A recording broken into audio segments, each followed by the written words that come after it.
J'espère que vous me...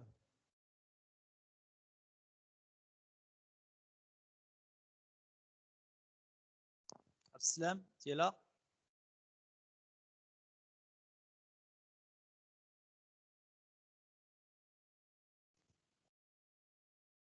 S'il vous plaît. Est-ce qu'il y a quelqu'un de l'autre côté? Oui, monsieur.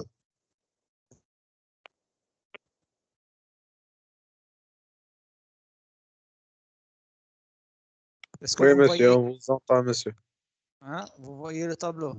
Parce que là, il n'y a Oui, personne monsieur. ici en classe, donc je vais commencer quand même le cours en attendant que d'autres personnes On nous est sorti rejoignent. en retard. Hein?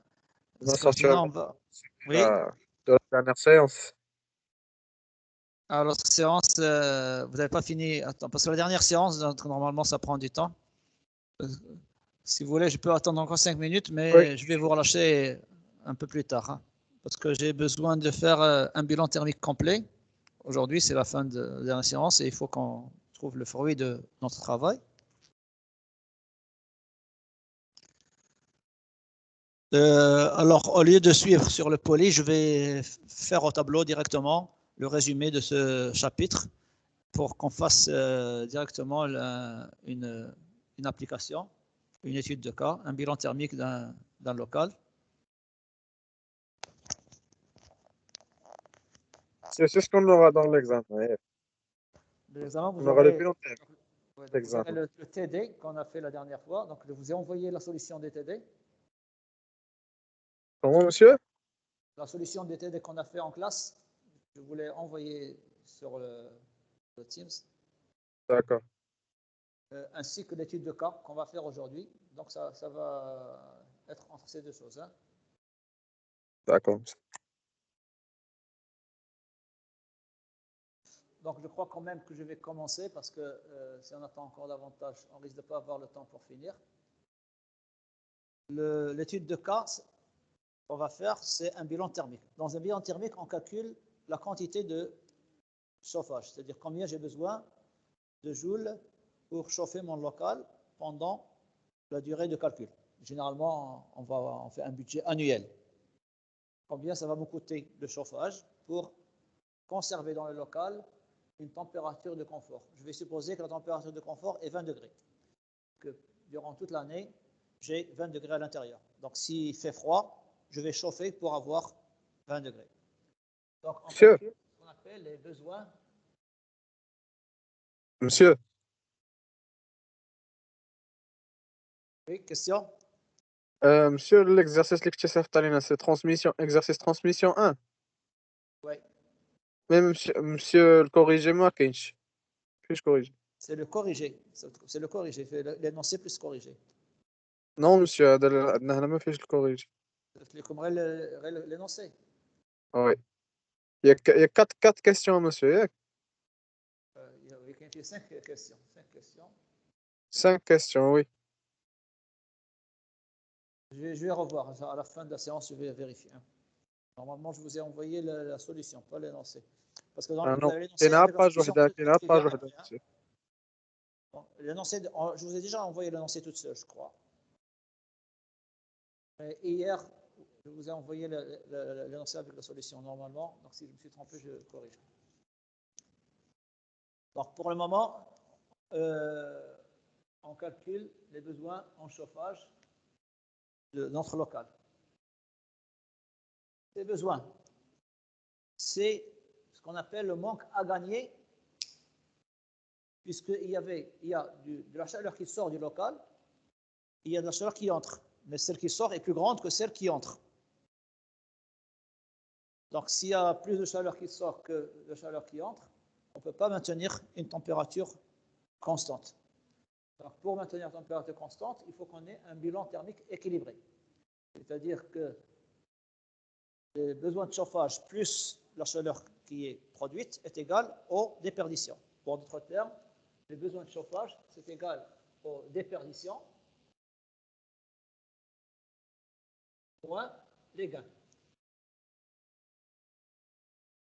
Ce qu'on perd moins ce qu'on gagne, c'est ce qu'il faut compenser avec le chauffage. Mais j'utilise uniquement les gains utiles. Parce que dans certains cas, il y a plus de chaleur qui entre que de chaleur qui sort. Donc ça veut dire que mon local, il va être surchauffé. Au lieu d'avoir la température de confort, on va avoir une température qui est encore plus grande. On ne peut pas maintenir la température à 20 degrés. Même s'il fait froid dehors, du moment qu'il y a du soleil qui va nous réchauffer, donc il y a beaucoup plus de chaleur qui entre, et aussi de la chaleur qui est produite à l'intérieur du local, parce que vous avez des appareils électriques par exemple, vous avez beaucoup de personnes qui dégagent de la chaleur. Dans ce cas-là, il faut évacuer la surchauffe. Soit j'évacue la surchauffe en ouvrant les fenêtres pour laisser sortir les calories, ou alors je ferme les rideaux pour empêcher le rayonnement solaire d'entrer. Comme ça, je ne profite que des gains utiles. Je ne profite pas de 100% des gains. Alors, les besoins en chauffage, on va les appeler Q, indice C. Les déperditions, c'est Q, déperdition. Et les gains utiles, c'est état fois QG. QG, c'est les gains bruts. Et état s'appelle le facteur d'utilisation. Il est inférieur ou égal à 1. Donc, je ne profite pas normalement de la totalité des gains, mais seulement d'une partie, mais la plus grande partie évidemment. Alors, dans les déperditions, il y a deux sortes de déperditions. Vous avez, c'est ce qu'on a fait dans le chapitre précédent, mais vous avez également les déperditions qui sont dues, je l'ai signalé tout à l'heure, au renouvellement de l'air pour aérer le local, parce que dans le local, on produit du CO2 par la respiration. Il y a peut-être aussi des gens qui fument, il y a des odeurs, donc il y a de la pollution. Donc le local n'est pas fermé hermétiquement au milieu extérieur. Il est en contact avec l'extérieur. Et on va évacuer l'air chaud pollué et le remplacer par de l'air froid pur. L'air qui vient de l'extérieur est pur. Il n'y a pas beaucoup de pollution par rapport, évidemment, à l'air qui est à l'intérieur. Parce qu'à l'intérieur, on produit du CO2. On respire l'oxygène et on dégage du CO2. Donc, s'il n'y avait pas de contact entre l'intérieur et l'extérieur, on va consommer tout l'oxygène du local et on ne pourra plus respirer. Évidemment, ce n'est pas le cas. Donc, le volume de l'air qui est à l'intérieur n'est pas constant. Le volume du local est constant, mais l'air qui est à l'intérieur sort et entre. On renouvelle l'air. Au bout de 1 ou 2 heures, on va avoir tout l'air qui est à l'intérieur qui est sorti et il a été remplacé par de l'air frais, qui est plus pur pour qu'on puisse respirer. Donc, vous avez deux déperditions. Les déperditions QT qui sont dues à la transmission et les QR qui sont dus au renouvellement.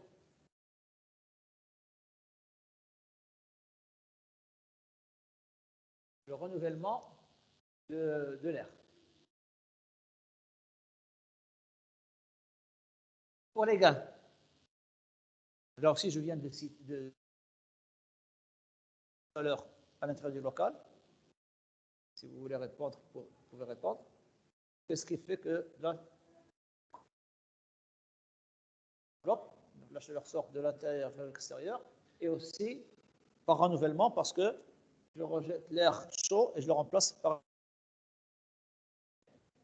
au local de recevoir de la chaleur. Le rayonnement solaire. Donc, dans les gains bruts, vous avez QS qui est dû, c'est le gaz. Et puis vous avez également. Oui, vous dites que c'est aussi comme autre à voir dans le local, c'est les gains internes.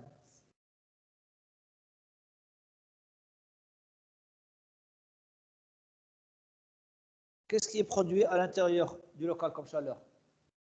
Qu'est-ce qui produit de la chaleur dans le local? À part, évidemment, le chauffage. Vous avez les habitants dégagent la chaleur. Chaque personne dégage de la chaleur. C'est la chaleur qui est due au métabolisme.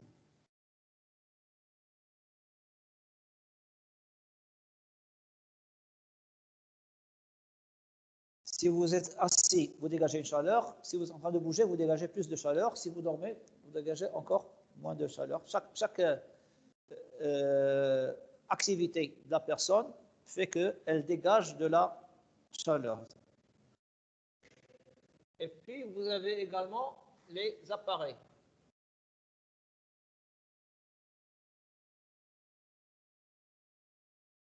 Les appareils électriques. Vous avez un ordinateur ici. Donc, dans sa plaque signalétique, vous avez combien il consomme de puissance. Donc, dans chaque appareil, vous avez la puissance de l'appareil. Ici, par exemple, vous avez 300 watts. Donc, un ordinateur vous consomme 300 watts. Qu'est-ce que ça veut dire 300 watts?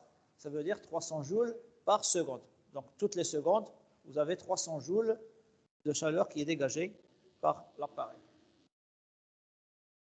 Donc, le bilan thermique consiste à calculer ces quatre termes. QT, QR, QS et QI.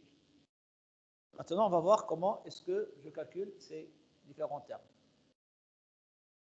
Alors, pour la transmission, il y a également trois termes.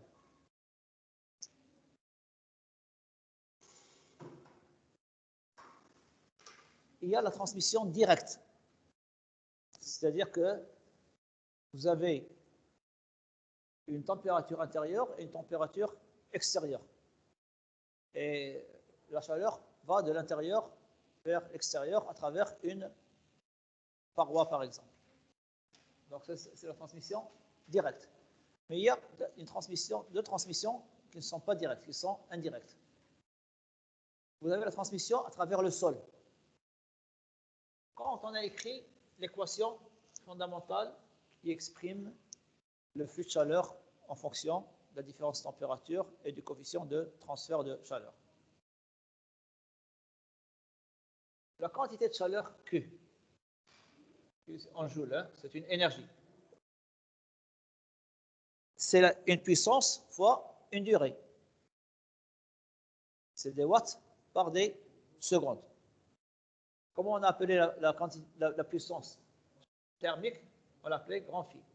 Grand phi, elle est en watts. Ici, on fait un bilan thermique moyen. Et ça veut dire bilan thermique moyen. Je vais supposer que durant tout le pas de calcul, on prend un mois ou une saison, plus ou moins, donc c'est une durée. On suppose que pendant toute cette durée, la température extérieure est constante et la température intérieure est constante.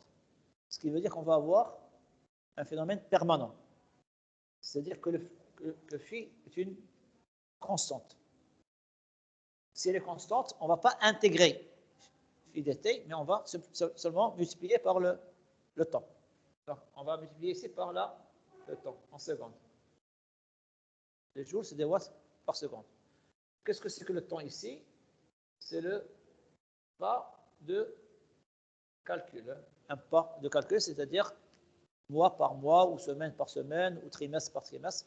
Donc, pendant toute cette durée, je vais supposer qu'on a la même température intérieure et la même température extérieure, si bien que le flux est constant. On a un phénomène permanent. Alors, le flux phi, on a vu qu'il y a trois modes de transfert de chaleur. Vous avez les flux surfaciques, les flux continus, ça concerne ce qu'on a appelé les ponts thermiques. D'accord? Et normalement, surfacique.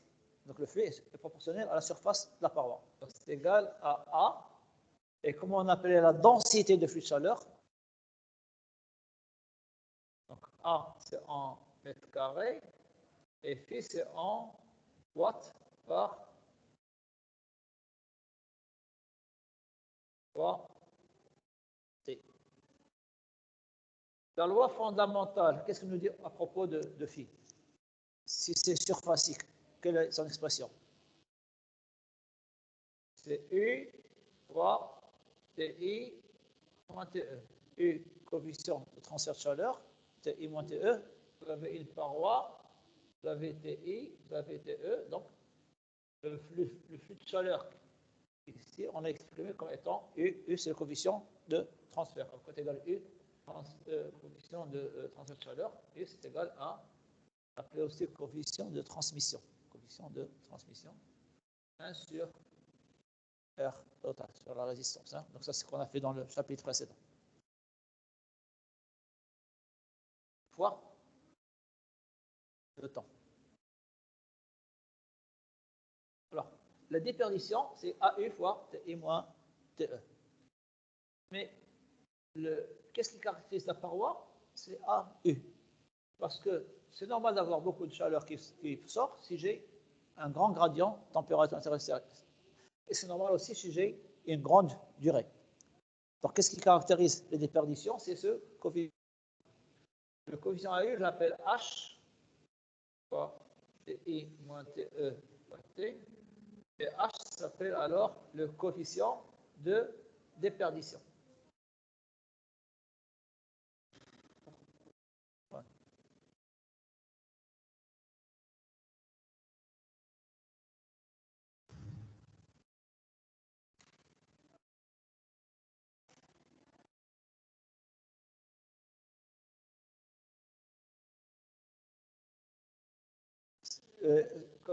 Caractérise la déperdition. Donc, lorsque vous avez ici une déperdition, on peut l'exprimer sous forme d'un coefficient de déperdition fois TI moins TE fois T. Donc, je vais écrire cette relation ici. U égale H fois TI moins TE fois T.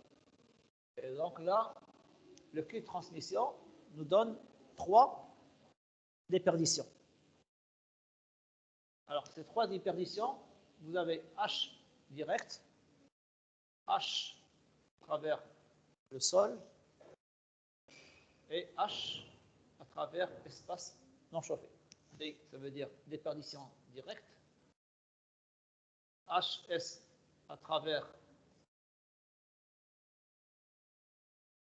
le sol, donc S pour le sol, et là HN à travers un espace non, N c'est pour non chauffé.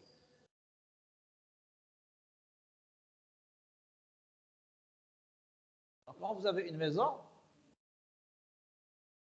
donc vous avez les transmissions directes avec les parois. Mais, donc là, vous avez TI et là, vous avez TE. Donc, c'est ce qu'on a fait jusqu'à maintenant.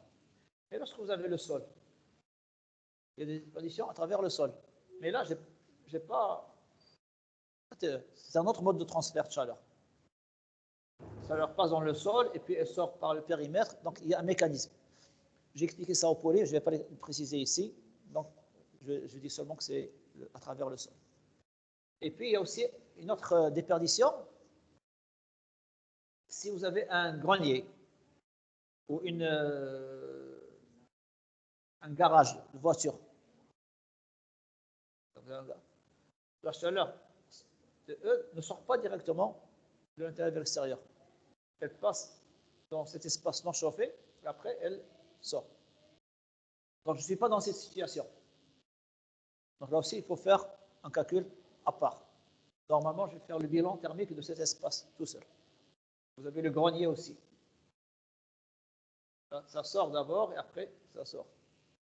Donc là, ce sont deux termes. Hein. Mais le H direct, vous avez 3 modes.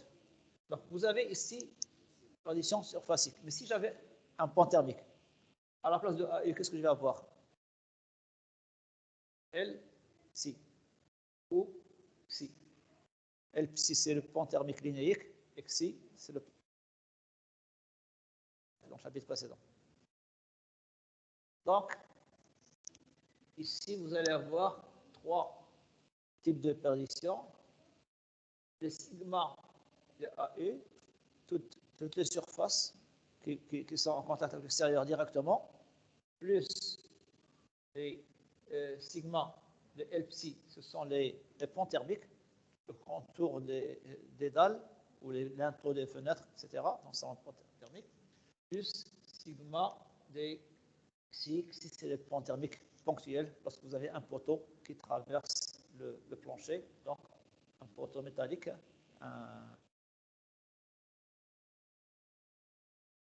sort par ce point-là, mais comme le métal est très conducteur, ce n'est pas de la chaleur qui est négligée. Donc ces deux choses-là, c'est ce qu'on appelait les ponts thermiques.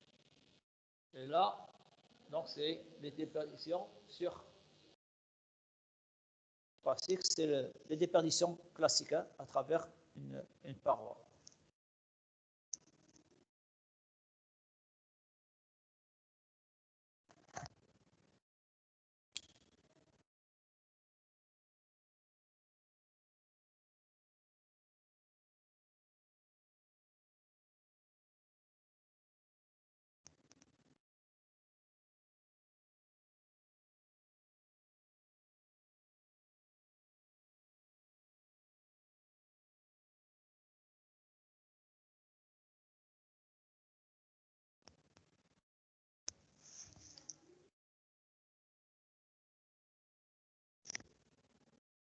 Je vous laisse prendre la solution.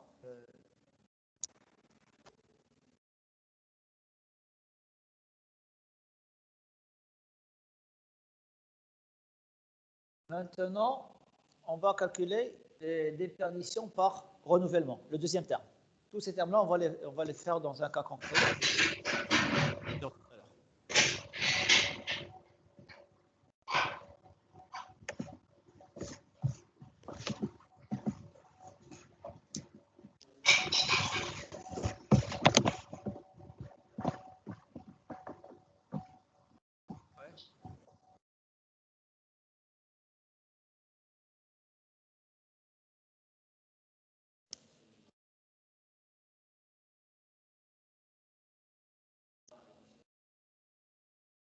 oui, donc la chaleur passe à travers la paroi qui sépare l'intérieur de l'extérieur.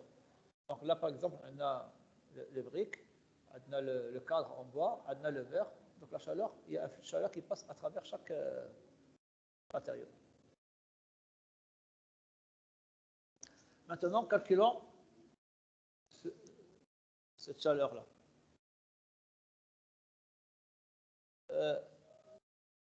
L'air qui va être perdu. Donc, il y a de la chaleur qui va être perdue. Cette chaleur est due à un échange de chaleur. Donc, c'est une masse d'air qui a échangé de la chaleur qui était initialement à la température TI et à la fin est devenue à la température TE.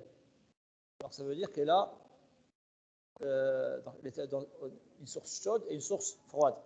Donc, la source chaude donne de la chaleur à la source froide. Donc, je passe de TI à TE. Donc, j'ai une certaine masse d'air qui a changé de température. La chaleur est changée par un fluide quand il passe de TI à TE. Quelle est son expression? En thermodynamique, quelle est l'équation qui fait intervenir la quantité de chaleur? Le premier principe de la thermodynamique, vous connaissez. Que nous dit le premier principe de la thermodynamique? Il peut exprimer de deux manières différentes. Il nous dit que la variation d'énergie interne est égale, continuez, Q, la quantité de chaleur, plus le travail des forces de pression. Quel est le travail des forces de pression? C'est intégral de moins P dV1. Donc ça, c'est des choses que vous avez vues en thermodynamique. Donc ça, c'est l'énergie interne. Mais ce n'est pas pratique de travailler avec le volume parce que le volume de l'air n'est pas constant. Le local est en volume constant, mais l'air, il circule. Donc on n'a pas un volume bien déterminé. Qu'est-ce qui est constant dans ce cas-là? C'est la pression. Parce que l'air, l'intérieur est en contact avec l'extérieur. Donc, on aura la même pression.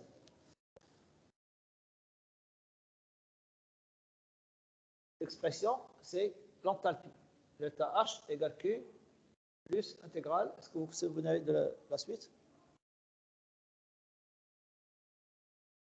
Les deux équations-là sont équivalentes. Ça sent que H égale E plus PV. Donc, l'enthalpie. Pourquoi je vais utiliser ce terme, cette expression-là? Parce que, constant, ce terme-là va s'annuler. Donc, le A, pression constante, et l'air qui va entrer, il va être chauffé à pression constante. Donc, c'est la même pression. On travaille à la pression atmosphérique dans les deux cas, et donc l'air va être, l'air qui rentre, on va le chauffer. Donc, quelle est la quantité de chaleur dont j'ai besoin pour chauffer?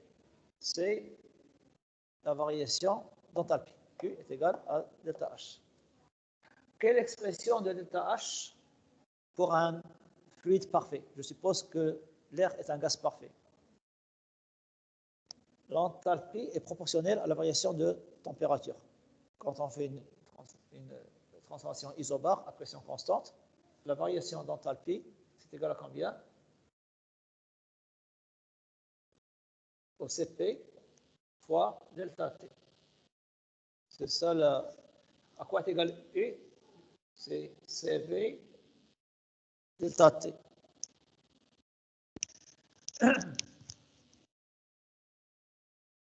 Alors là, on ne va pas utiliser, ce n'est pas pratique, à travers l'énergie interne, parce que le volume n'est pas constant.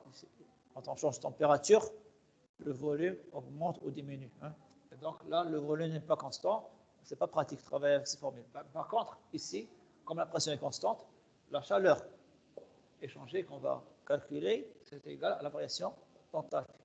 À quoi est égale la variation d'enthalpie? C'est Cp dt, mais c'est égal aussi à M CMP delta T. Le Cp, comment ça s'appelle? La capacité calorifique à pression constante. Et le CMP, c'est la capacité calorifique massique, qu'on appelle également la chaleur massique. La chaleur massique à pression constante. Il y a aussi une chaleur massique à volume constant. Vous savez que gamma égale Cp sur CV1 égale 1,4. Donc ça, c'est seulement des rappels de thermodynamique, mais j'en ai pas besoin ici. Et donc, delta H, c'est égal à M, la masse d'air qui a été chauffé.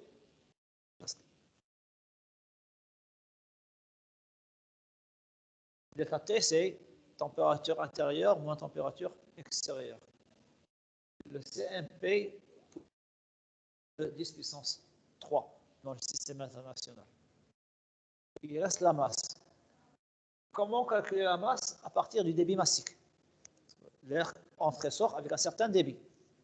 Si je connais le débit, je peux en déduire la masse qui a circulé, une valeur moyenne. Là aussi, je vais supposer que c'est un phénomène permanent, parce que je n'aère pas forcément tout le temps. Mais en moyenne, il y a un débit de renouvellement qui a une certaine valeur. Ce débit-là, on va l'appeler M point. On l'appelle QM des fois, mais on appelle M point, ça veut dire que c'est le débit par rapport au temps. La masse. Comment trouver la masse à partir du débit massique? Oui, on multiplie par le temps.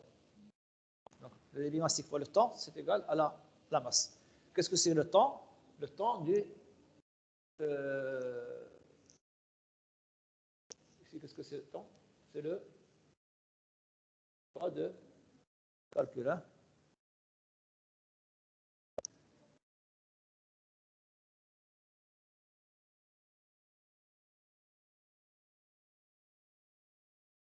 Delta T.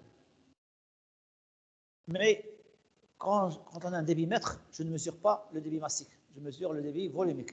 Le débitmètre me donne, pour contrôler le débit, j'ai besoin de la VMC. Qu'est-ce que c'est que la VMC? Vous connaissez ce terme? C'est la ventilation mécanique contrôlée. C'est-à-dire, je n'ouvre pas les fenêtres pour aérer comme ça aléatoirement, mais j'ai une conduite, des bouches d'aération, donc une bouche qui admet l'air et une autre bouche qui dégage l'air. L'air qui entre est pur et froid, l'autre, l'air qui sort est pollué et chaud. Donc, massique au débit volumique, la relation entre les deux, et le rapport entre les deux, ça en hydraulique, il y a un rapport au mécanique des fluides. Hein. Donc, le ρ fois le volume égale la masse. T fois le CMP, je vais l'appeler ici tout simplement C, parce qu'on n'utilise pas le CV. Delta T, c'est TI moins TE. Donc, quel est le Q de renouvellement? Donc, ça va nous donner un H de renouvellement multiplié par le temps. Attention, ici, le H, c'est pas le même H. Ici, H, je prends l'enthalpie, hein, c'est pas le même H. À quoi les déperditions, comment je vais. Quel est le HR? Donc, d'après la définition, c'est HR fois TI moins TE fois T1. Donc, quel est le HR? C'est ρ fois C fois V point. C'est le débit volumique. Voilà. Donc là, c'est seulement des explications. Donc là, ce qui compte, c'est le tableau final qu'on va faire. Et on va l'appliquer dans notre cas.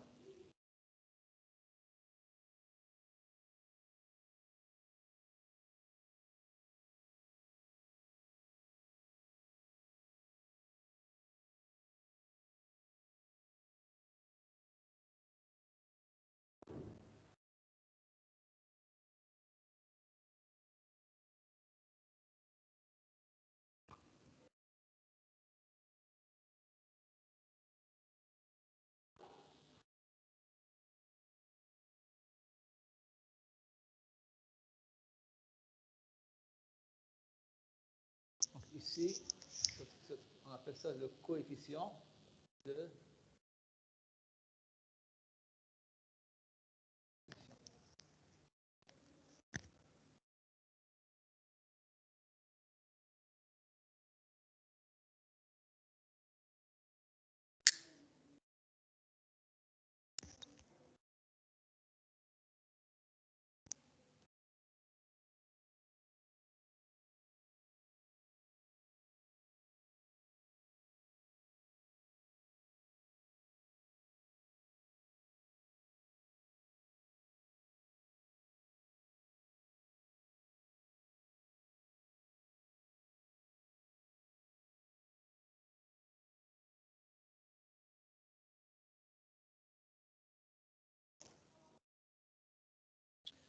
Dans certains cas,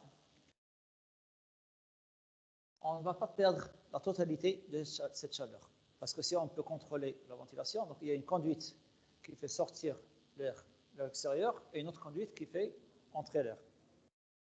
Si j'arrive à mélanger l'air qui entre avec l'air qui sort, mais pas physiquement, parce que si c'est physiquement, je vais polluer l'air qui va entrer à travers un échangeur. Des ailettes qui permettent de communiquer la chaleur de l'air qui sort à l'air qui entre.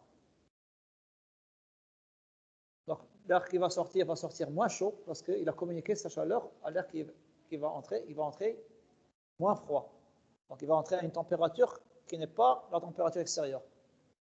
La chaleur que je vais apporter pour le chauffer est plus petite.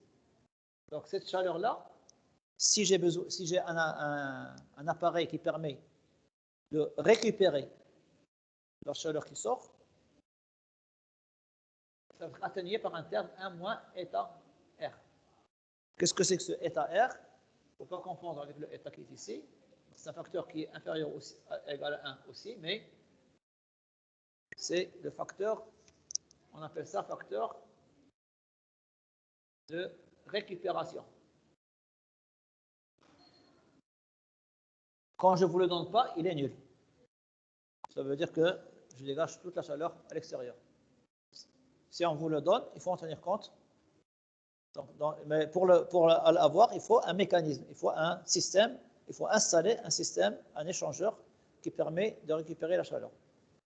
Donc, il faut investir au départ pour ne pas perdre beaucoup de chaleur lors du renouvellement.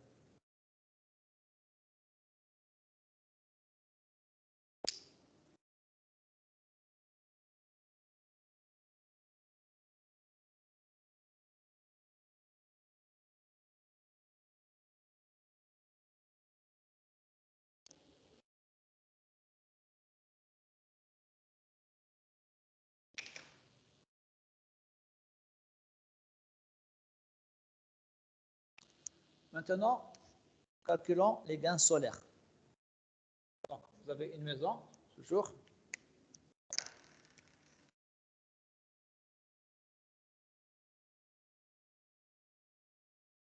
Et dans cette maison, vous avez une fenêtre. Les gains solaires, c'est à travers les fenêtres, essentiellement.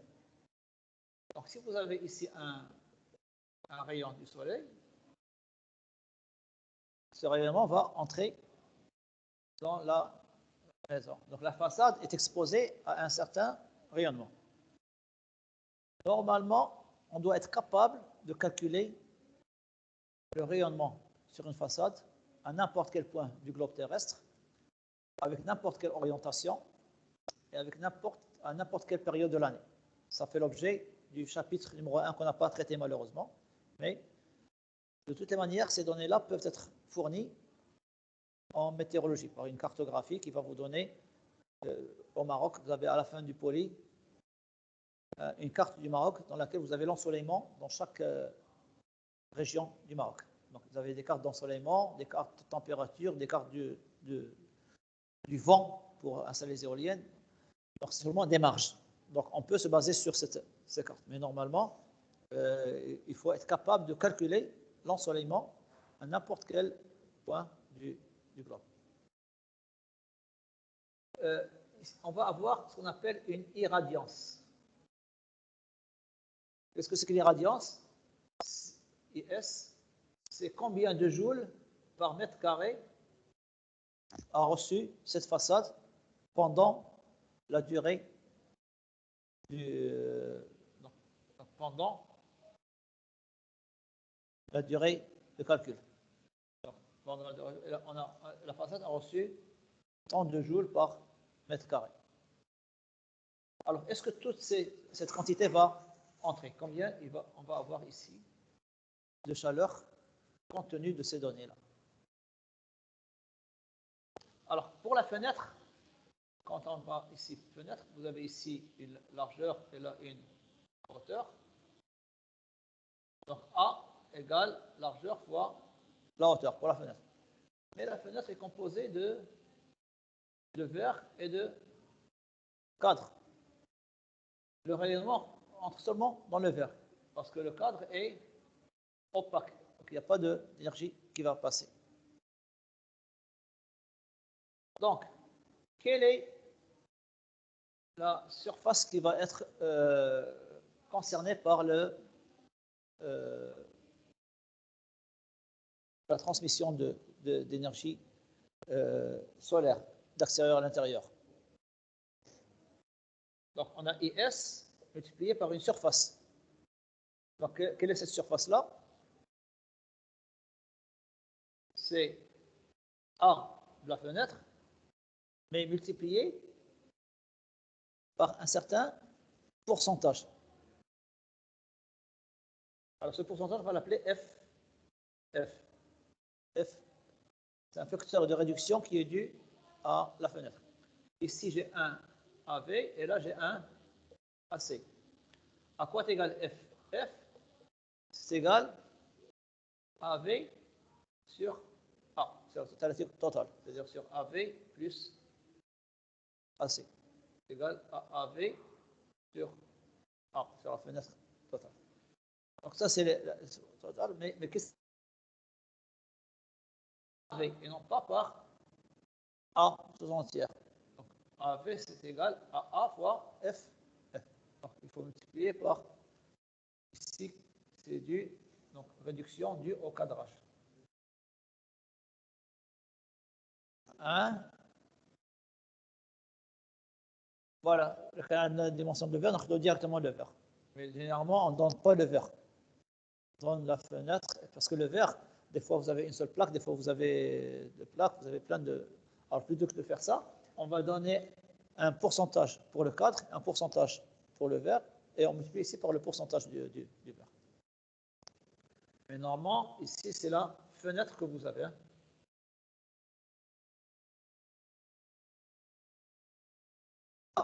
Frapper la fenêtre de l'autre côté. Mais est-ce que on va avoir la totalité de IS qui va frapper la façade? Si je sais que dans une façade, on a une certaine radiance, est-ce que je vais profiter de la totalité de cette radiance? Le soleil, il se déplace. Donc ça, c'est ce qu'on obtient avec le déplacement du soleil. En se déplaçant, il peut passer par des obstacles. On peut avoir devant l'immeuble, on peut avoir une montagne, on peut avoir un autre immeuble, on peut avoir des arbres. Donc, est-ce que je vais profiter de la totalité de IS?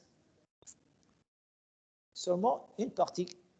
Cette partie-là, c'est IS fois un F. FS fois IS. Qu'est-ce que c'est que FS? C'est à cause du facteur d'ombre.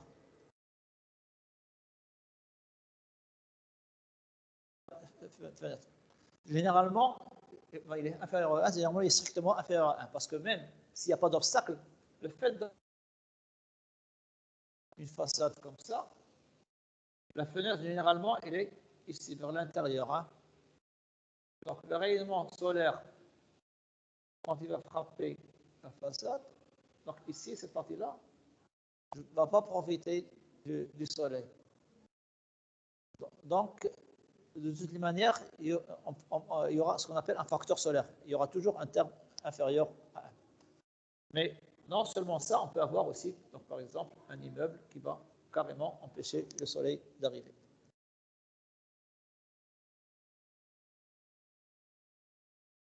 Voilà, effectivement, vous avez raison. Plus on est à un étage élevé, et plus le facteur solaire, parce qu'au rez-de-chaussée, il y a plus d'obturation que si on est à étage élevé. Si je vous dis que c'est un immeuble non ombragé, ça veut dire qu'il n'y a pas d'ombre. Donc ça veut dire que ce facteur solaire est égal à 1, s'il est non ombragé.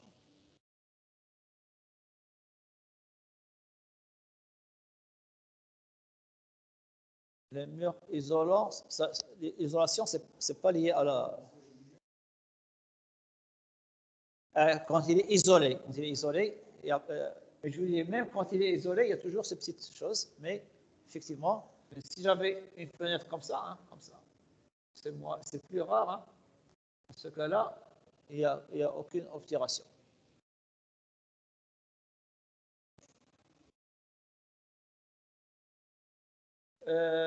Est-ce que toute cette énergie-là qui frappe la façade, qui frappe le verre maintenant, par la façade, est-ce qu'elle va entrer entièrement? Quand vous avez une surface transparente, avec un rayonnement qui arrive, il y a une partie qui passe, mais il y a une partie qui réfléchit. Surtout pour les immeubles avec les parois semi-transparentes, à l'extérieur, il y a peu de rayons qui vont entrer, parce que le rayonnement va entrer et va se réfléchir comme un miroir. Et donc, finalement, peu d'énergie va entrer. Il y a aussi absorbé. Alors, quand elle est absorbée, il y a une partie qui sort et une partie qui entre à nouveau. Alors, cette partie-là qui entre est caractérisée par un facteur G qu'on appelle facteur de transmission énergétique. Qu'est-ce que c'est que G? C'est l'énergie qui est passée par rapport à l'énergie incidente. Alors, qu'est-ce qui va entrer? C'est ça multiplié par G. Donc, voici on va le faire ici. Donc, à quoi est égal QC? C'est égal à IS multiplié par A multiplié par ces deux facteurs, IS, FS et FF, multiplié par G.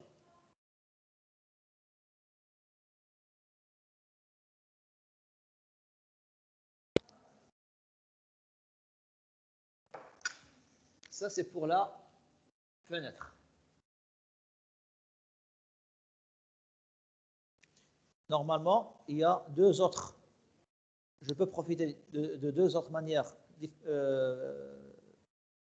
du rayonnement solaire, mais je ne vais pas le développer ici pour gagner du temps, parce qu'on n'a pas le temps de tout développer. Mais je vais juste le noter. Donc là, c'est pour les fenêtres, mais il y a aussi normalement deux autres modes. Hein. Vous avez ici ce qu'on appelle les serres et les vérandas. Et puis même la partie opaque, on peut en profiter. Donc vous verrez ça dans le poly. L'essentiel, c'est les fenêtres. Hein. Ce sont les fenêtres qui permettent de gagner de la chaleur à partir du soleil. Là, on gagne de la chaleur, mais de manière indirecte.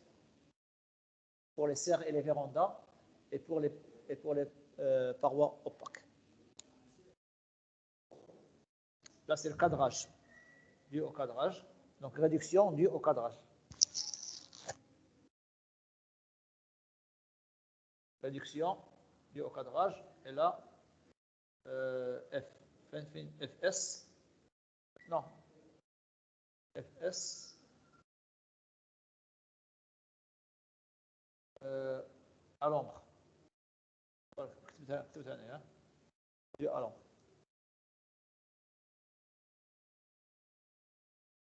Hein? Quelle période? Je n'ai pas compris votre question. La période, c'est la durée du calcul. Pas de calcul.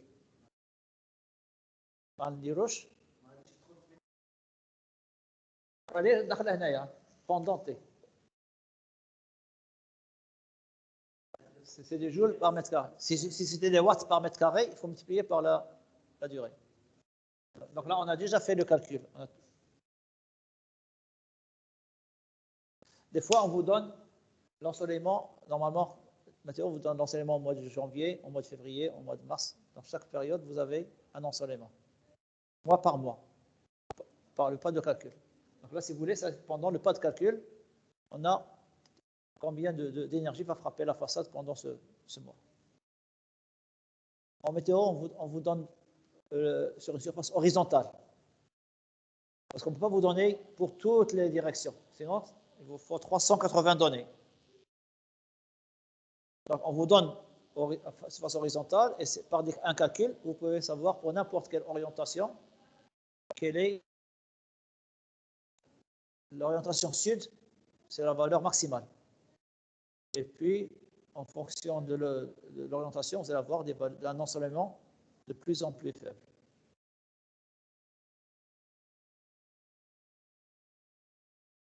Et pour finir,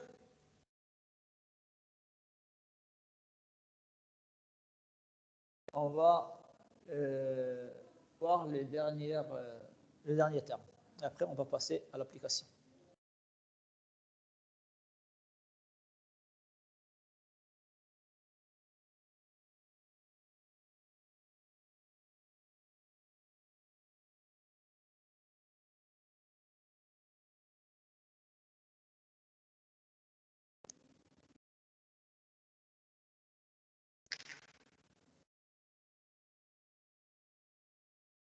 Que ce soit le métabolisme ou les appareils,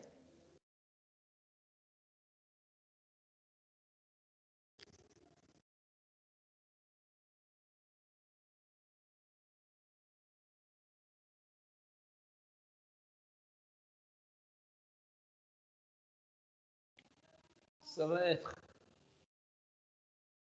une puissance moyenne par T. La puissance moyenne consommée par le métabolisme, par les appareils, multipliée par la durée, ou alors la P puissance réelle multipliée par T'. Qu'est-ce que c'est que T? T, c'est le pas de calcul. T', c'est le temps d'occupation du local. Parce que les gains internes ne sont produits que lorsque les personnes sont à l'intérieur du local ou que les appareils sont allumés. Donc c'est seulement pendant le temps d'occupation qu'il y a une production de chaleur interne. Donc si quand je fais pression moyenne, je suppose que c'est une production qui est en continu. Que le local soit occupé ou non, donc c'est une moyenne. Donc on a une valeur par défaut. Par exemple, si j'ai 5 watts par mètre carré chauffé, et par 5 watts par mètre carré chauffé, je suppose que c'est ça la puissance. Donc je vais multiplier par le métrage de votre immeuble, de votre appartement. Et après, je vais multiplier par la durée, par le temps. Et je trouverai la production d'énergie à l'intérieur. Mais si je veux avoir ce qu'on va faire dans l'étude de cas, ce local est occupé par une personne qui dégage 120 watts. 120 watts. Et qui a un ordinateur qui dégage 300 watts. Et je veux compter combien il y a de joules qui ont été consommés pendant la durée de calcul. Je ne vais pas multiplier 120 par le temps, parce que là, le local n'a pas été occupé pendant tout le temps, tout le pas de calcul. Je vais multiplier uniquement par la portion de temps pendant laquelle le local a été occupé, parce que c'est là où on a un dégagement de chaleur pour la personne et là où on a un dégagement de chaleur pour les appareils utilisés par cette personne. D'accord? Donc là, nous, on va utiliser cette formule pour l'étude de cas.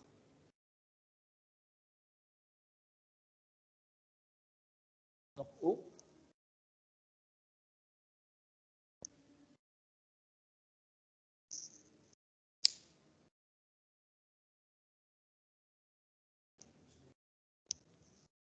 Là. Là.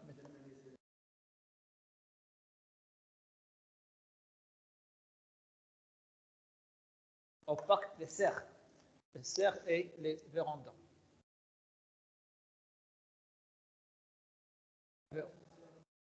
Serres, S-E-R-R-E-S. Les serres et les vérandas. Et là, pour les parties opaques. Donc vous allez revoir ça dans le police, je ne vais pas trop expliquer, sinon on ne pourra pas faire notre étude de cas. Voilà, vous pouvez maintenant, si vous voulez prendre en photo ça, c'est la synthèse de l'étude. Après, je vais effacer pour qu'on fasse notre étude de cas.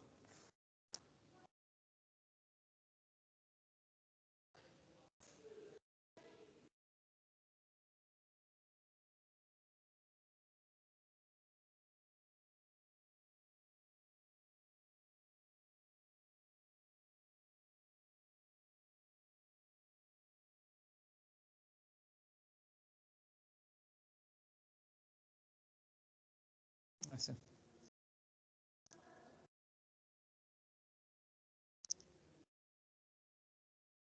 Bon, maintenant, on va passer à l'étude de cas. L'étude de cas, je vous l'ai envoyée. Je ne vais pas l'afficher.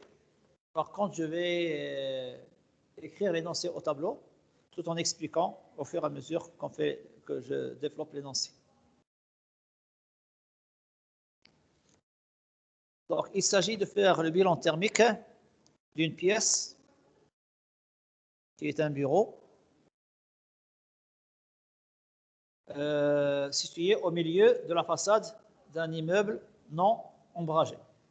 Donc, chaque terme dans l'énoncé a son importance. Donc, je prends un immeuble. Donc, c'est une pièce qui est située au milieu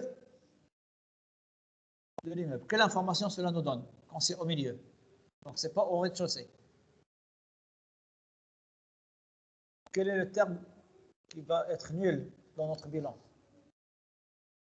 Le fait d'avoir pris une pièce au milieu de l'immeuble.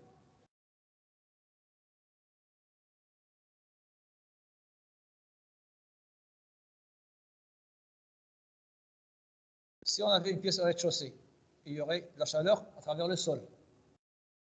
Mais là, il n'y a pas de chaleur à travers le sol parce que j'ai TI qui entoure la totalité de ma pièce.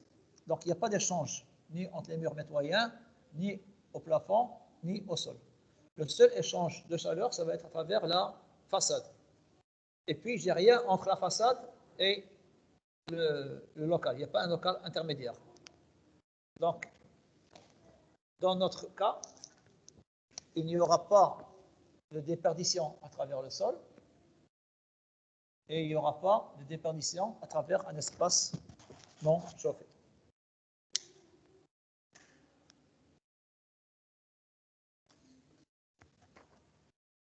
Alors, si tu es au milieu d'un façade, non ombragé.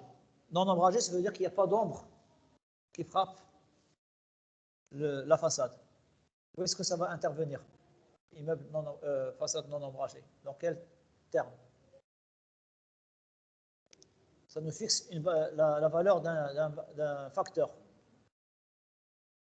Donc, le fait de dire que c'est un immeuble non ombragé, ça veut dire quoi? Allez, répondez pour que je m'assure que vous suivez.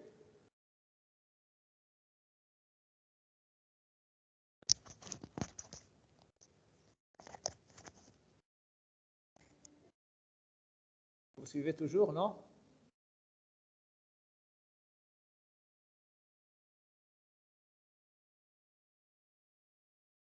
Voilà, je reprends. Je dis que vous pouvez souligner dans l'énoncé, c'est un bilan thermique, une pièce au milieu. Donc, il faut souligner au milieu. Pourquoi souligner? Parce que le fait que l'immeuble soit au milieu, ça veut dire qu'il n'y aura pas de déperdition à travers le sol. Parce qu'au sous-sol, en dessous de la dalle, vous avez la même température. Donc, si on a la même température, donc il n'y aura pas. Ouais, au milieu. Ça veut dire qu'on va avoir HS et HN, tous les deux qui vont être nuls. Et puis, on vous dit non ombragé. Ça veut dire qu'il n'y a pas d'ombre qui frappe sur la façade. On souligne non ombragé. Non ombragé, ça veut dire quelle est la valeur de ce terme FS? C'est 1. D'accord? Quand c'est dire que c'est non ombragé, ça veut dire que ce terme-là est égal à 1.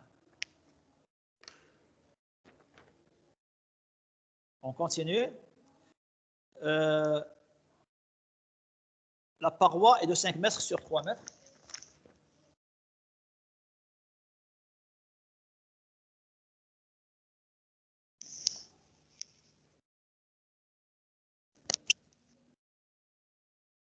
La partie opaque, alors normalement la paroi, ici, pour la façade, elle comporte 2 fenêtres.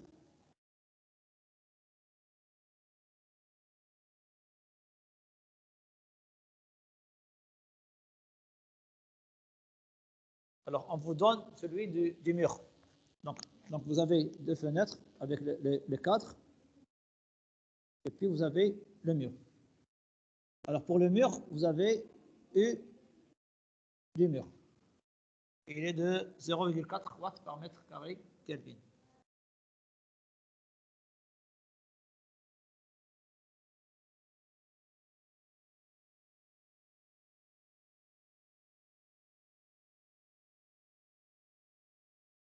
Et il comporte 2 vitrages avec cadre en bois.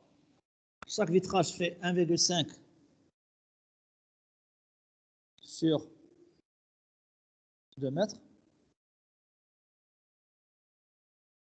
y compris le cadre.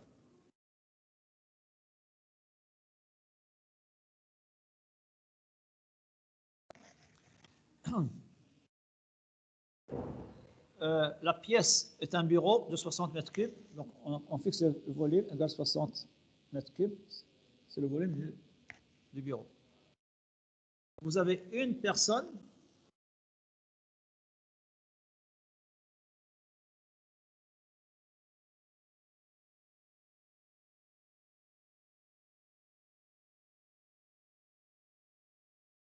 qui occupe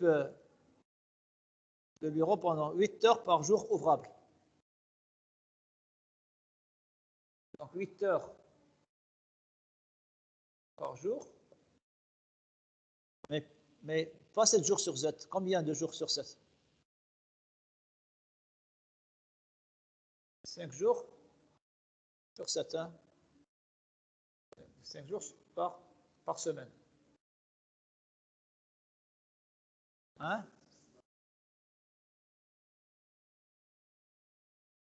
5?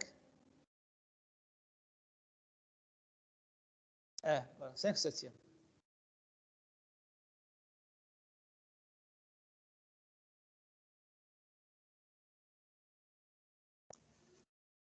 Alors, cette personne utilise un ordinateur. Donc, il y a une personne et on a un ordinateur.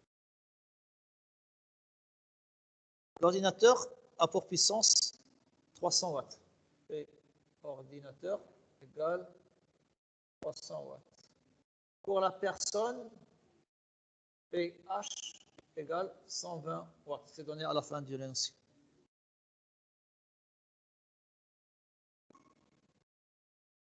La saison de chauffage dure de 103 jours. Donc, nous, on va prendre un seul pas de calcul. On va prendre toute la saison de chauffage. Donc, T égale 203 jours. La température moyenne pendant ces 203 jours, TE égale 3,9 degrés Celsius. Sachant que la température intérieure, c'est donné à la fin aussi, est de 20 degrés Celsius.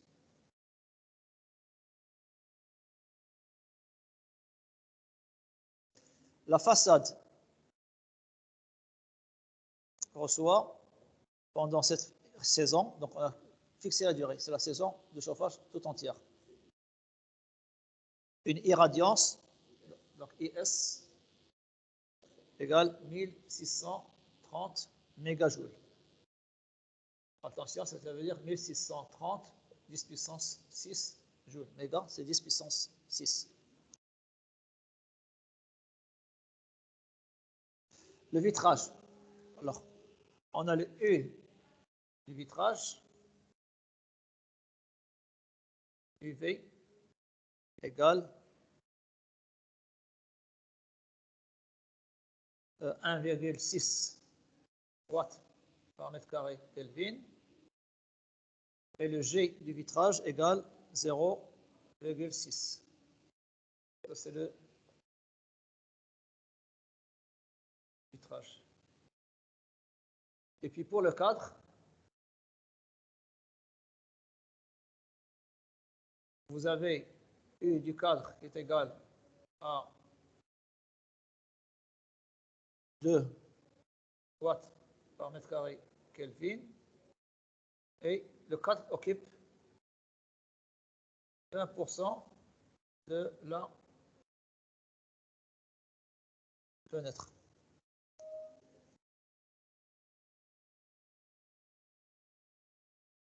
On vous donne également d'autres informations. À la fin, on vous donne ρ égale 1,2 kg par mètre cube et Cp qui est égal 10 puissance 3 joules par kilogramme Kelvin. À quoi vont nous servir ces deux données-là? C'est pour calculer le renouvellement, ρ et Cp.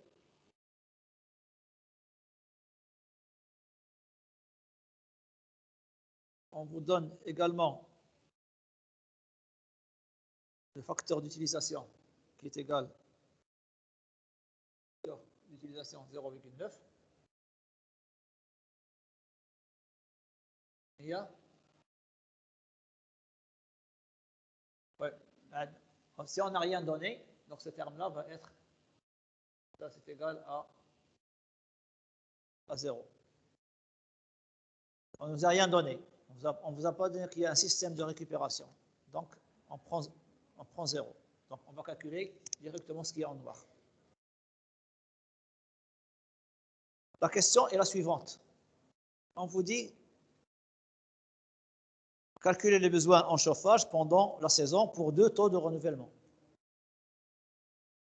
correspondant à 2 débits. Le premier débit, on va avoir V.1 égale 60 mètres cubes à l'heure.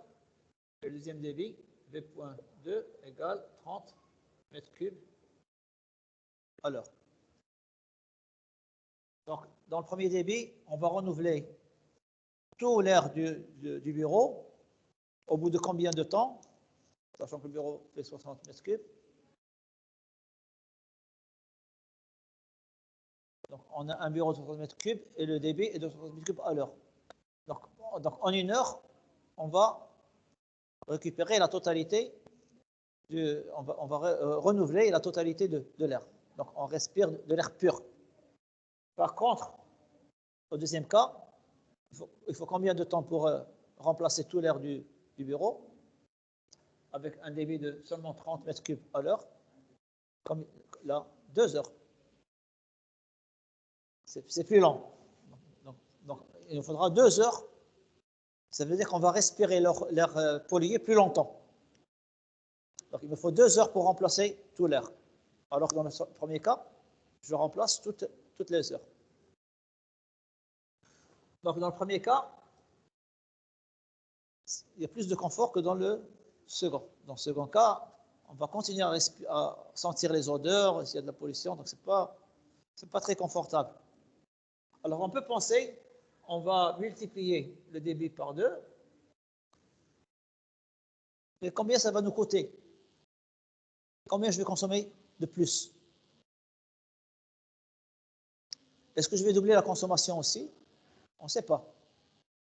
Donc, pour le savoir, il faut faire un bilan. On va faire le bilan pour savoir est-ce que le fait de doubler le débit, combien ça va nous coûter? Est-ce que on va doubler ou tripler ou quadrupler les besoins de chauffage? Comme ça, je ne prends cette décision qu'en connaissance de cause, pour savoir combien ça va me coûter. Je ne vais pas faire ça comme ça, en fonction de mon budget. Le budget de fonctionnement, si je peux toujours améliorer le rendement, le confort, mais il faut savoir combien ça coûte. Donc, c'est ce qu'on va faire maintenant. Donc, vous avez compris l'énoncé et l'esprit de cet énoncé. Donc, ce terme-là aussi va s'en aller, puisqu'on va replacer. Et maintenant, il y a une autre chose que je n'ai pas signalée. On vous dit, on néglige les points thermiques. Comment ça va se traduire? Ces deux termes-là vont s'annuler. Donc, déperdition, vous avez transmission et renouvellement. Transmission, vous avez le direct. Et dans le direct, vous avez uniquement les surfaciques. Donc, finalement, QT, c'est seulement les surfaciques. D'accord? Donc, c'est le premier terme. Deuxième terme, on a sa formule. Donc là, je pourrais écrire directement ici. On va avoir, ça c'est égal à sigma d AE.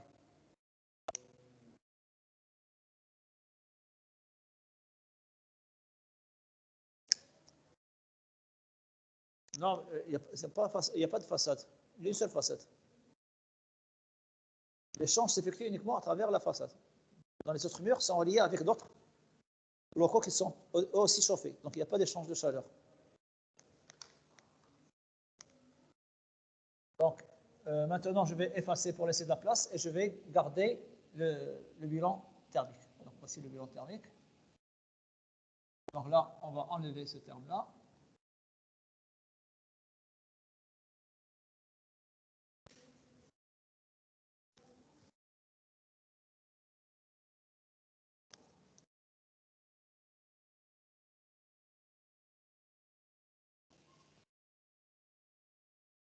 Et on va faire le calcul.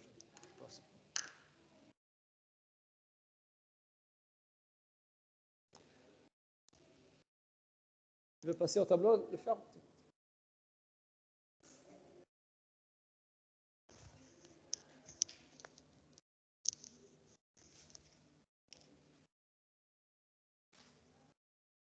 Donc, premièrement, calcul de Q déperdition. Donc, premièrement, calcul de QT. Q, c'est Q transmission. En calcul QT, QR, QS et QI. Donc, calcul de QT.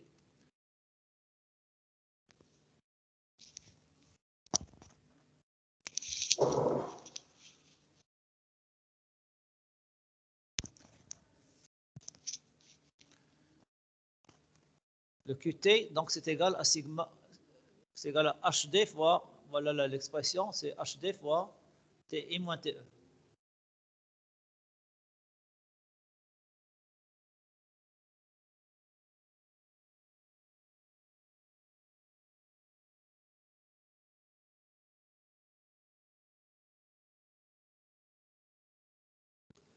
Donc, il y a combien de termes dans le sigma, dans le H? Attention, TI moins TE fois petit t. De température déjà en majuscule. Les températures.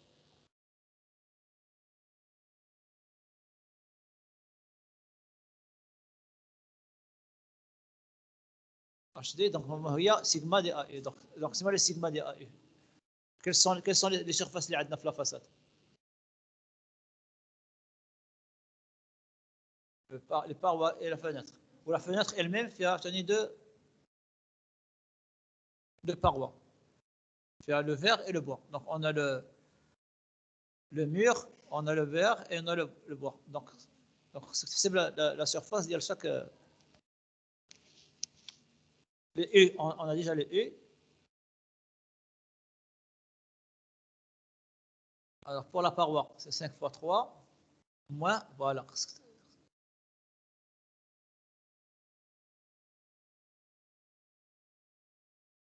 1,5 fois 2, ça c'est une seule fenêtre. Il faut multiplier par 2. Voilà. 1,5 fois 2, on a fait les cadres. Donc,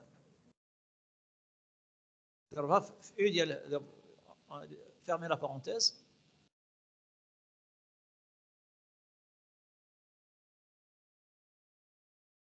Et c'est 0,4. Et du 4, 0,4.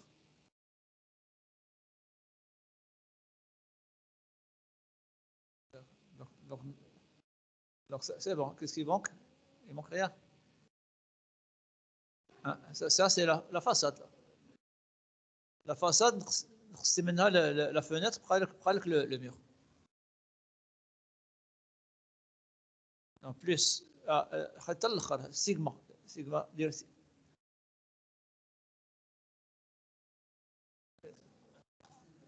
هذا c'est le premier terme. Attendez. Le sigma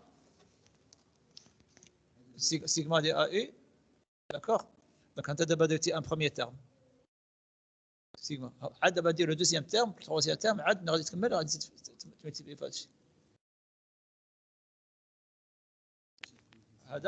هذا c'est U du 4. Non, U du mur. Et là, qu'est-ce que c'est? C'est A du mur. Maintenant, on va dire U du 4 fois A du 4.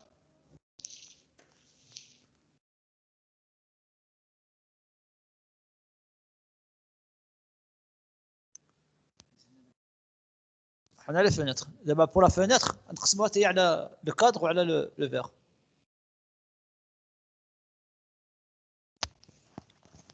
Le cadre, on a 20% de la surface. Donc, il faut multiplier par 20%. C'est quoi 20%? C'est 0,20.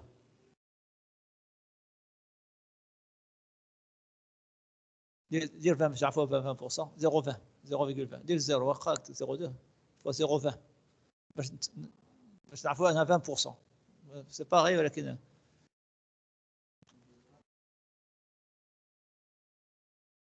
هذيك multiplié par le cadre عنده 2. Pas 2.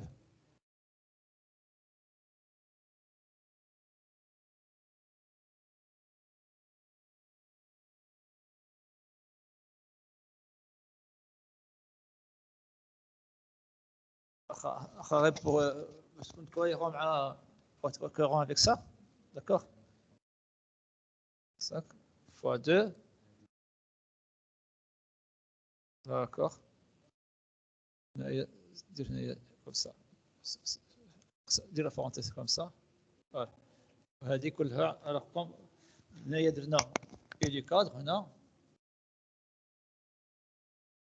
ادي كادر اي دي كادر ادي كادر هذه لا ميم شوز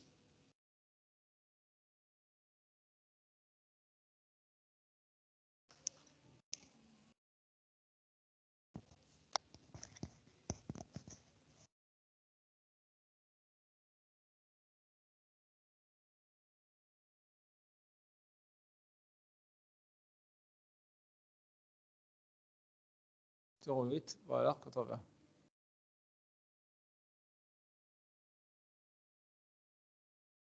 1,6 pour le vert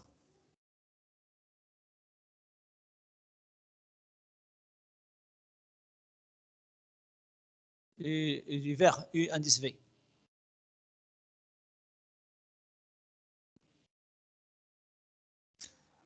Tu fermes tu fermes la crochet. Là, c'est le H. هذا هو le HD.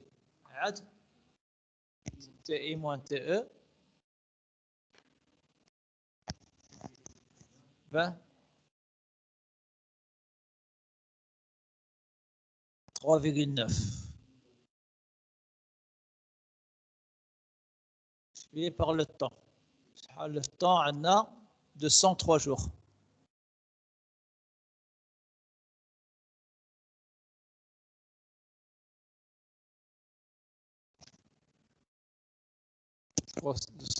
Attention, là, on est en permanent. Donc, c'est une valeur moyenne. C'est-à-dire que le local soit occupé ou non, c'est une valeur moyenne, c'est un bilan moyen. Donc, on prend le temps d'utilisation seulement pour les gains. Mais pour les autres, on suppose que c'est en continu. On tient compte de toute la durée. Donc, il faut multiplier par le temps. C'est 203 jours. Mais attention, pour que QT soit en joules, joules c'est des watts par seconde. Donc il faut multiplier ça par les jours. Les minutes. Les jours. Il faut multiplier par 24 heures et par 3000, par 60, c'est-à-dire 3600. Voilà. Ça, c'est le temps T. Qu'on appelle le pas de calcul. Hein. Voilà, il y a la formule. Là, il faut faire de calcul. Hein.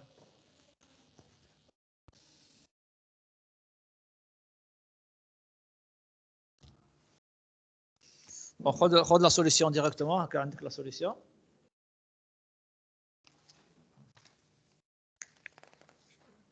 Là, on a fait la solution, la solution. On a calculé HD et HR, on a multiplié par le temps. Ça revient au même. Hein.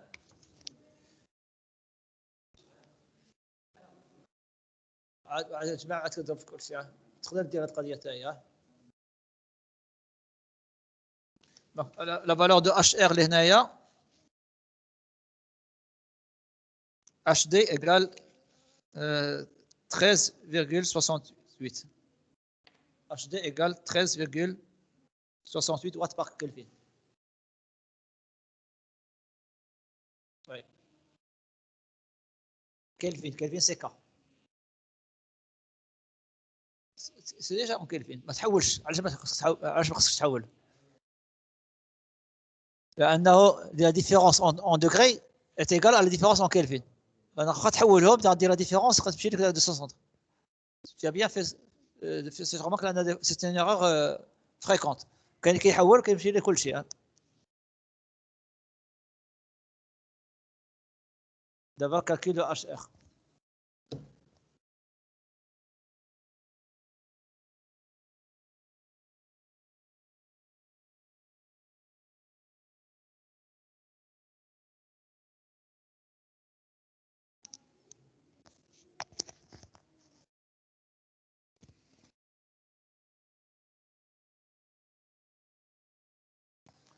Rho هي 1,2.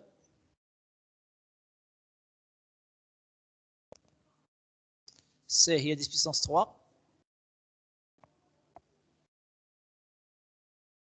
V point هي 30 mètres cubes. 60. Attention, 60 mètres cubes à l'heure. Vous avez compris, hein? Alors là, si tu veux, je prends quelques secondes, hein? Ouais, donc, 1 sur 3600.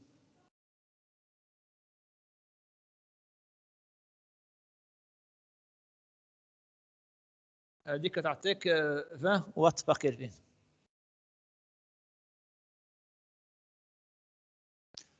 Donc ça c'est HR1. Pour le renouvellement, il y a deux débits, HR1 et HR2. Ça c'est pour 60. Pour HR2, c'est pour 30.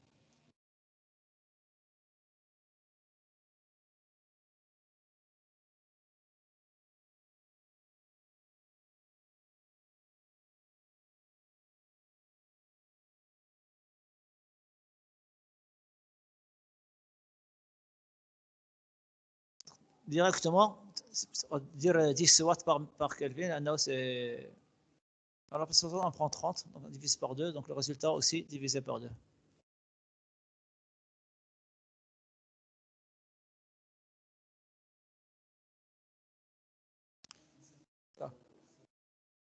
d'accord. كتب هذا الشيء ومن بعد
مسيو الصوت ما كاينش مسيو.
كلير واش داير لا فون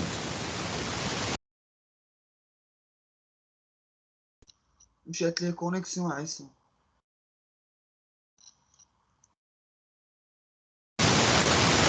عز اخويا عبد الرحيم.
دراهم ما يكون واقيلا ما نخبروش بلي راه مشات لي كونيكسيون.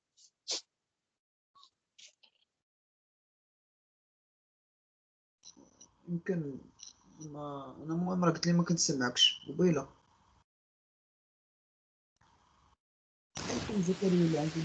ولكن راه خرج اصاحبي من لابي اصلا ما كاينش، وهي ملي كتمشي كونيكسيون كتخرج من لابي.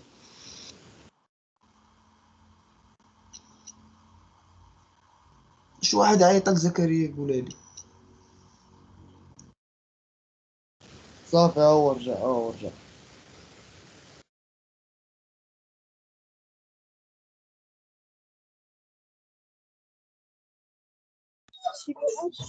J'ai activé votre micro, monsieur.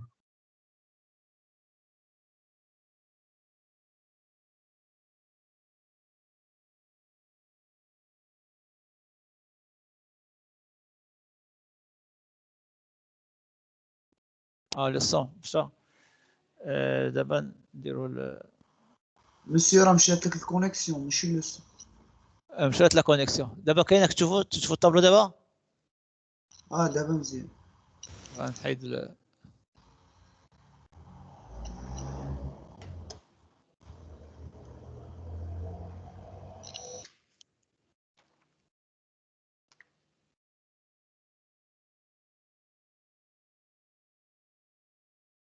donc Q de déperdition.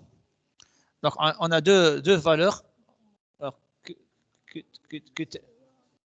لا دير QT سميتو كيف درنا لهنايا. Voilà, comme vous allez faire. Donc pour les déperditions, on a carrément HD facteur TI plus رو point. Donc هادشي كله نحيدوه.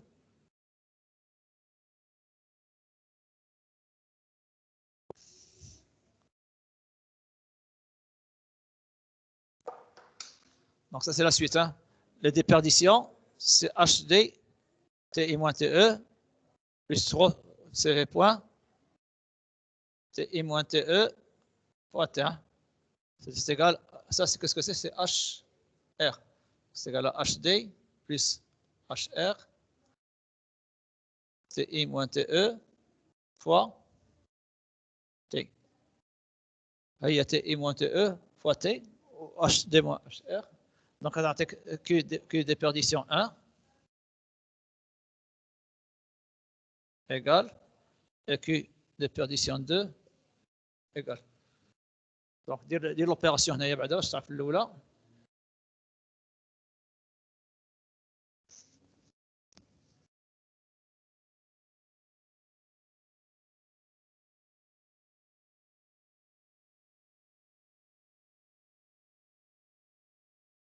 شنو هي ديك؟ خليها باش يعرفوها شنو حتى من بعد عاد نديروها بكلمات. Fois 20 moins 3,9 TI moins TE fois 203 fois 24 fois 3600.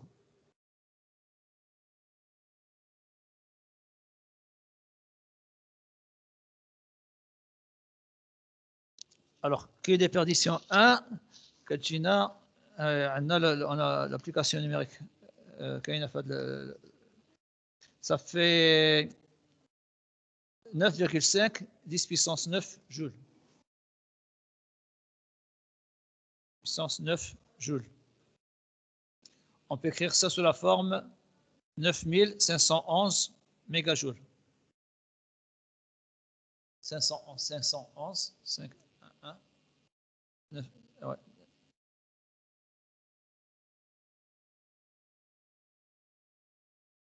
حيدك 9500 511 حيد الزيرويات دير في بلاصه واحد. C'est plus précis. Mégajoule. 10 puissance 9, machine à côté, c'est 10 puissance 9. C'est-à-dire des gigajoules. Donc on a des gigajoules ou là des mégajoules. Mégajoules, c'est 10 puissance 6. Au deuxième,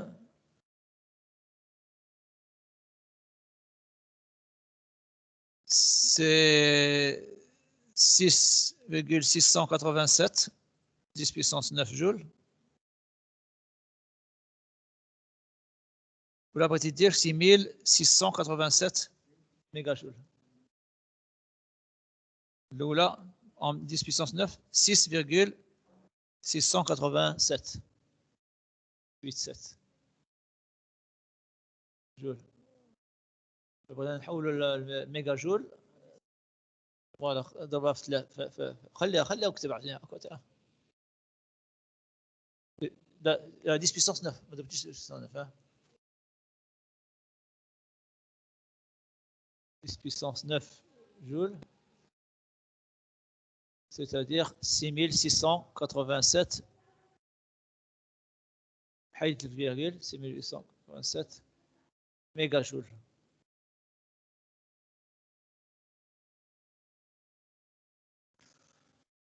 Voilà. Vous allez écrire les deux résultats là à côté de l'omnaya, je me suis fait tableau كله pour calculer les deux autres, QS ou QI. Alors QS ça fait d'abord QS ça fait d'abord حسبتي le Q de perdition. C'est bon, d'accord.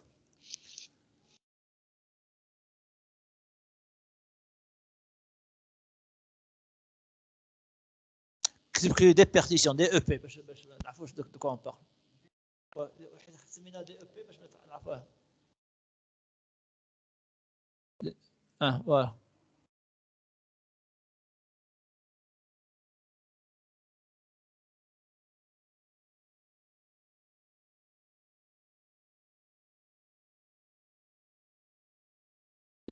Donc ça, ce sont les déperditions. Il y a deux cas. Maintenant, on efface et on calcule les gains. خلي les équations. خلي le tableau. efface tout. خلي l'équation هذه.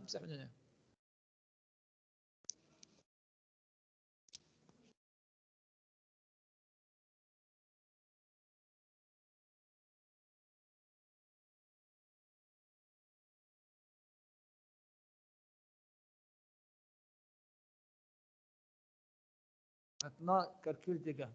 Donc, le gain solaire, calcul de QS.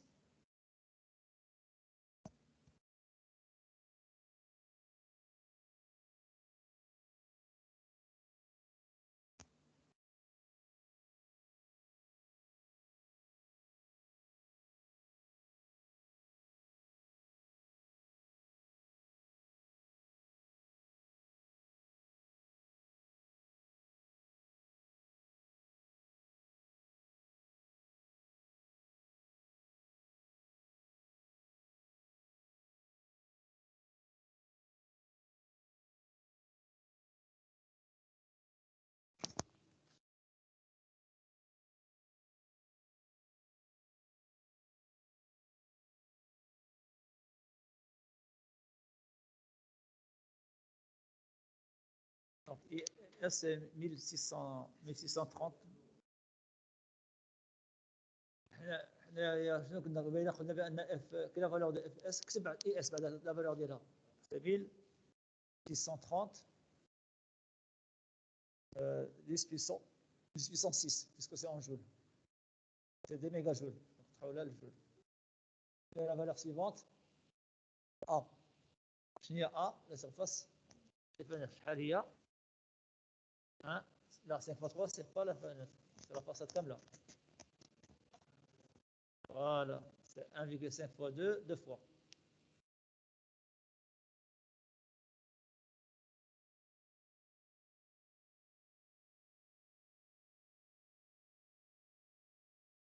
هو غير ندخلوا فيها. هو FS pour le soleil on est égal à 1 parce que c'est non ombragé.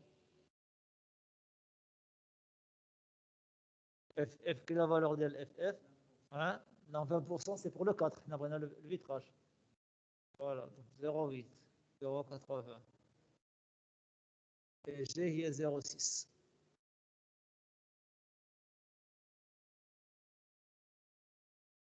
كتعطينا 4 694 10 puissance 9 joules.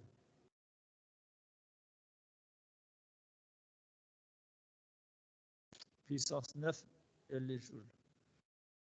جول لو بغينا نحولها للميجا جول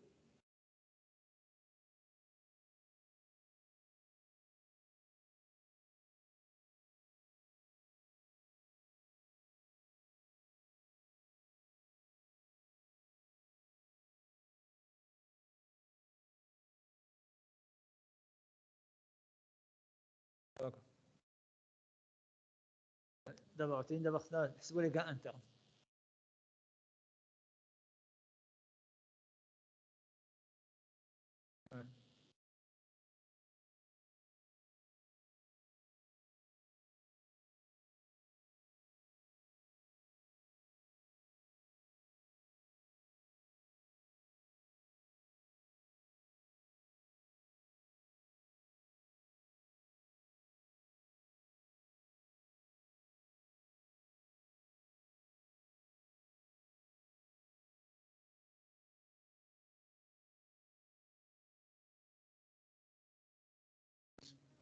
عندنا 120 pour l'homme et 300 pour l'ordinateur.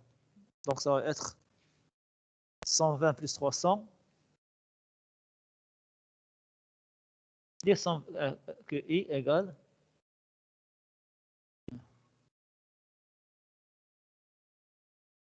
donc, la puissance. C'est la puissance réelle, c'est pas la puissance moyenne.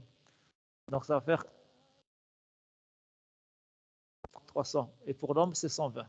Donc 300 watts plus 120 watts. Il faut multiplier ça ici par le temps T'. Quelle est la valeur T' ici? 203 jours, 300 jours كلها 300 120 entre parenthèses.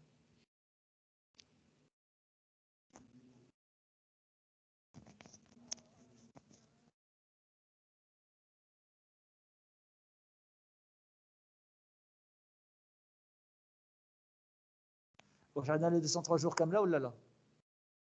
شحال عندنا لي جور في هاد 203 jours؟ ولكن شحال لي جور اوفرابل؟ خصك تضرب غير في لي جور اوفرابل ماشي كاع في لي جور. وي 5 par semaine. دونك حسب شحال ديال سيمين عندك. شحال ديال سيمين باش تعرف دونك دي سيمين. سي سا. 203 divisé par 7 شحال ديال سيمين كتضرب par 5 باش تعرف شحال عندك ديال لي جور. اذا شحال جور عندك 8 heures. فوالا نحاول يعطيني السكوند.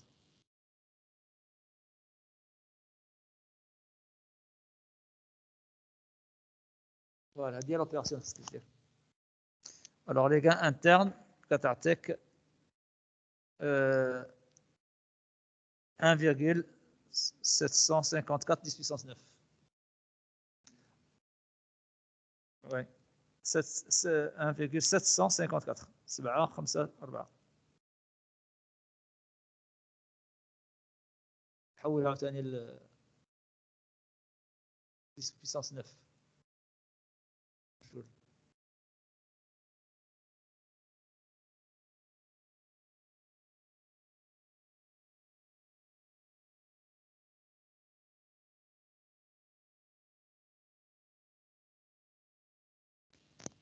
كتب هاد لي ريزولطات تما في داك الكاري اللي درتي.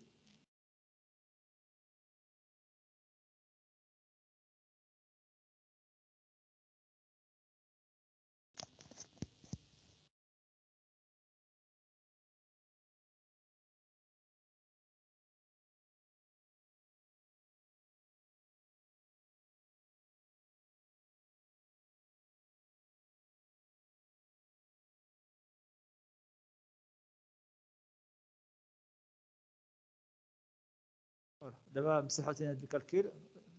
خذوا لي ريزولطا دابا. ما عرفتش واش لونجسترومون مازال خدام ولا لا باسكو بسات لا كونيكسيون يمكن حتى لونجسترومون كنت تحبس.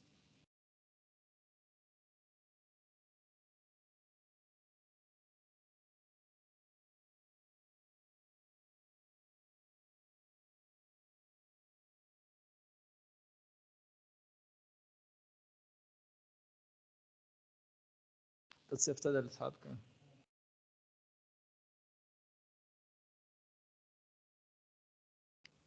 دابا بصح خلي دابا غير l'équation finale اللي غادي نديروها دابا. دابا le besoin en chauffage غيكون عندنا deux besoins en chauffage.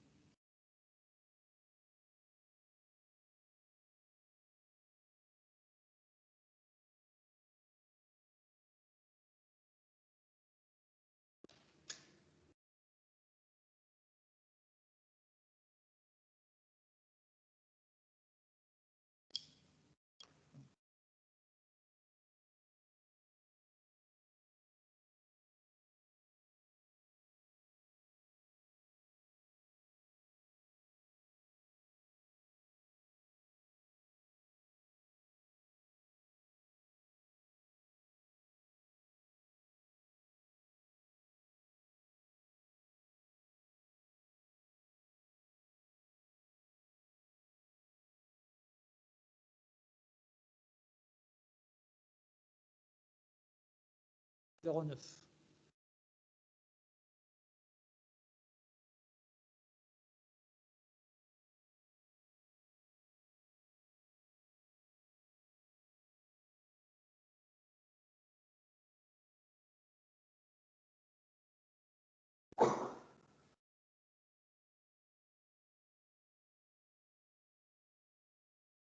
Ça va faire 3708 dégagés.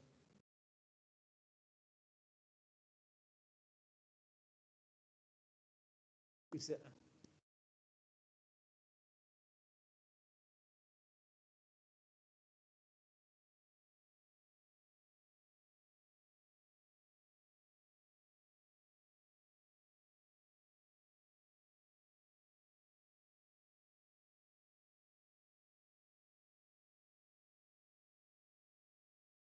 Monsieur, Oui. monsieur, la correction des exercices هتصيفطهم لينا.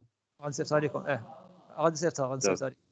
وقت خذوها هنا راه كاين تيراج ديالها هنايا دزتو ليكول خذوها. D'accord, merci monsieur.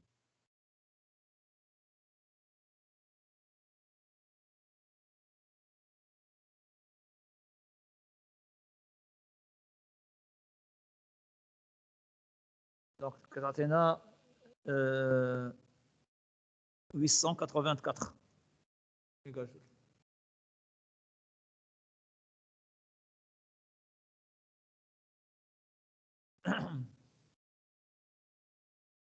Donc, dites-moi quelle est la conclusion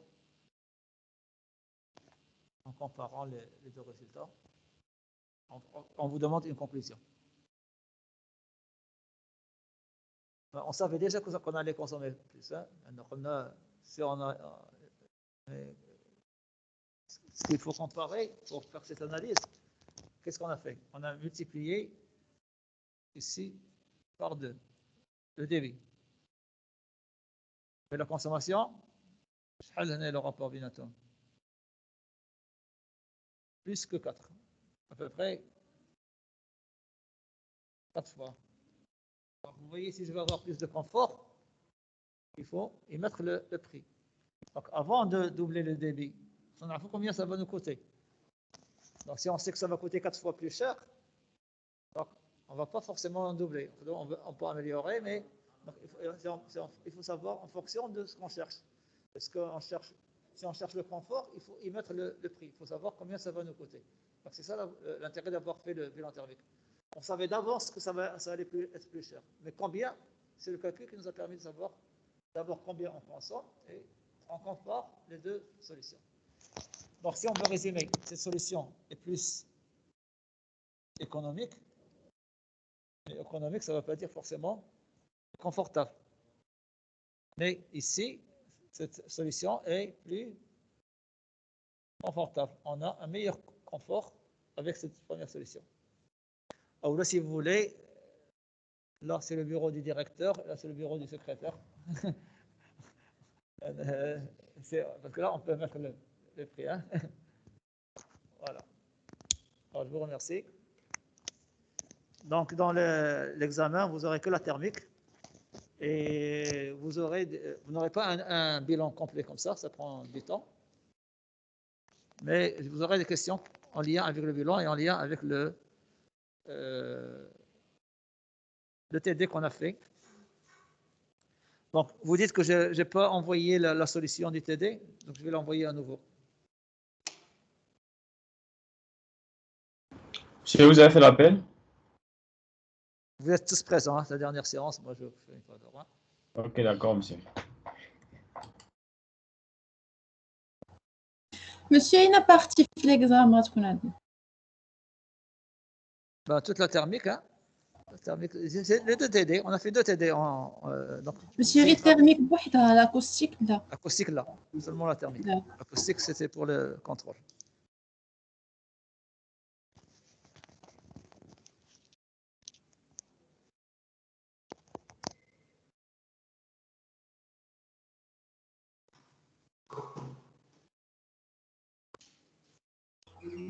Monsieur, au document autorisé.